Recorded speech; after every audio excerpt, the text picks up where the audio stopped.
Welcome to Recap Stream Channel. Today we're going to recap the movie called A Cure for Wellness. In the beginning, we see a man named Lockhart, who is having a meeting with the members of Hit Management. They have a note sent to them by the company manager. Roland Pembroke has been going to a hot spring in the Alps for a vacation for 2 weeks, but he has not returned and has no intention of returning. The board of directors asks Lockhart to Pam should return Rocco because they need her signature. They threaten her that if she doesn't do it, they will reveal the accounts she participated in and throw her in Lockhart prison. She has no choice but to accept it. Top of the mountain, a local youth throws something at their car, the driver of the block. He says that the locals have never had a good relationship with the people on the mountain. He says that they have been enmity with each other since the rains, about 200 years ago. Kulus discovers the purity of their generation and decides to have a child with his sister, but when the church forbids this, the priest gives birth. On his wedding night, people burn him and his sister alive and set fire to the castle. This medical center was built instead of that castle. Pembroke and see, but they tell him that the meeting time is over. When he sees that there is no antenna there, he decides to go back to the hotel with the driver. When they're leaving there, he sees a girl on top of the walls of our building. They have an accident with a fart on the way and the car breaks down. 3 days later, Lockhart wakes up in the nursing home with a broken leg. There, he sees the director of the nursing home, Dr. Vollmer, telling him about the accident. It is better for Lockhart to rest to get well. When Lockhart wants to drink water, he sees a small insect in the glass of water. He goes out of his room to look for Mr. Pembroke, turns around and finally finds him in the sauna. Pembroke doesn't want to leave because he thinks he is sick and needs treatment.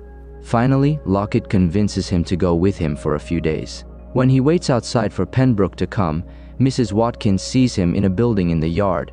He shows and says that there is the place where Priest Baroon and Lockhart are on fire. Then he tells him what he heard from the driver. He goes to the top of our building, and there he sees Hannah, who, according to her, is a special case in that center. Pembroke doesn't come out. He goes to her room, but there is no one there and no one answers. He goes to Vollmer. He tells her that Pembroke is bad and needs treatment. When he is talking to Vollmer, his nose bleeds and he passes out. He regains consciousness in Vollmer's room. Vollmer tells him that his immune system is weak, and it is better than his services there use cleaning until Pembroke gets better. Lockhart sees Hannah's photo on Vollmer's desk. He tells him that Hannah, like his daughter, had a severe trauma and didn't even speak a word until she was 11. Lockhart accepts the doctor's suggestion. He goes to call the nurse, the Pembroke case, and takes it from there. He sees a necklace there, which the doctor says was for Baroness. He discovered the properties of the waters there, and Lockhart's treatment begins. They put him in a large water tank to be cleaned. After a while, the tank is filled with eels. Lockhart struggles all the time.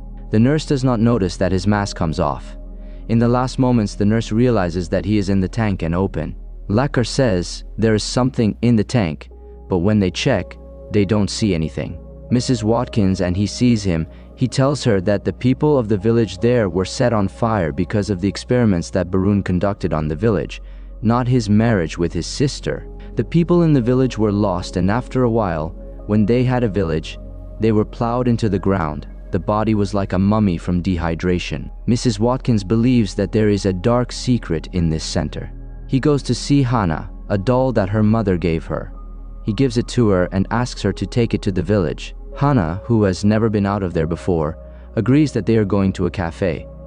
Hannah tells her that she has been in that center since she was a child. Her mother died in a fire, and when she gets better, her father will follow her. He leaves Tana there and goes to see a doctor to read Pembroke's case, and Peter tells him that Pembroke is not well and his teeth are missing. Lockhart gets blue and is surprised because the only thing they do there is drink water.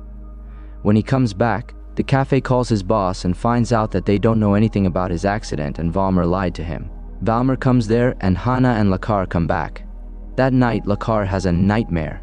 In a bathtub full of snakes, a fish wakes up, goes in front of the mirror, and a tooth is pulled out, he decides. How does Pam find Rocco when she is looking for her in one of the rooms, Mrs. Watkins, and she sees her telling her that the Baroness was pregnant on the night of the wedding?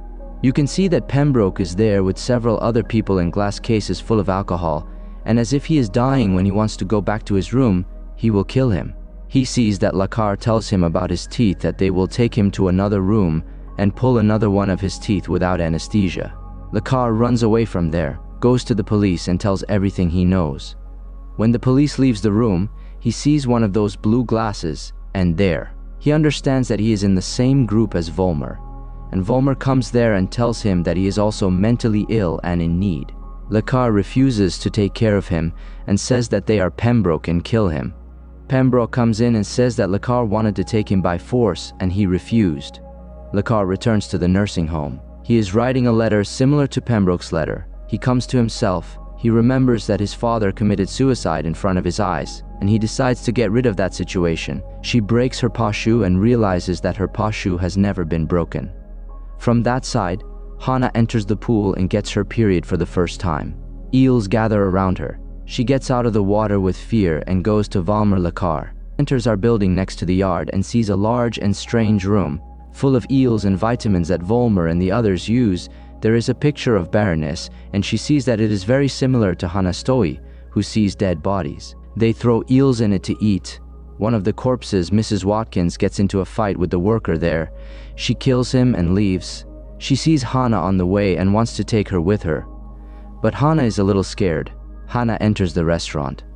Volmer is very happy when he sees her period. He wants to take her to his room.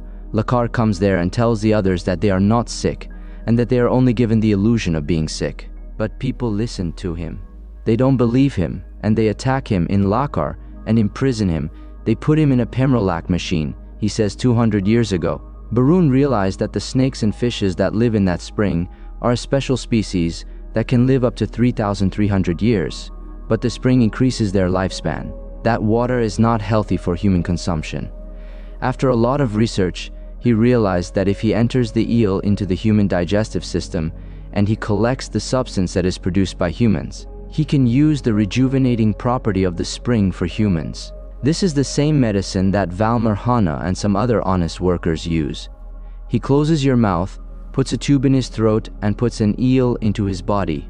In the next scene, we see that Lockhart's teeth are fixed and he feels sick like everyone else.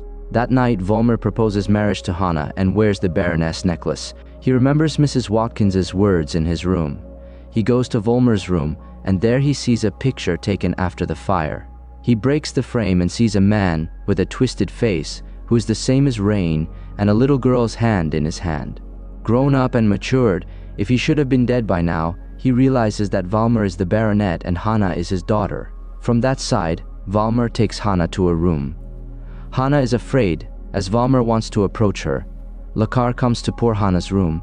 When he realizes that Volmer is his father, he is shocked. Volmer puts his hand on her face and tears off her skin. To open it, but Volmer turns himself off and stops him. Volmer takes you to the locker near the pool to throw it. He sees Pembroke's body in the water. Just when Volmer wants to finish the job, Hannah hits his head with an axe. Volmer falls into the water and becomes food for eels. The building catches fire. Hannah and Lockhart run away from there. That Dan Bal Lockhart came, but he doesn't go with them. He tells them that Pembroke is dead and continues on his way with Hannah. And here's the end. If you enjoyed this recap and want to stay updated with all our future content, don't forget to hit that subscribe button and turn on notifications so you never miss any recap from us.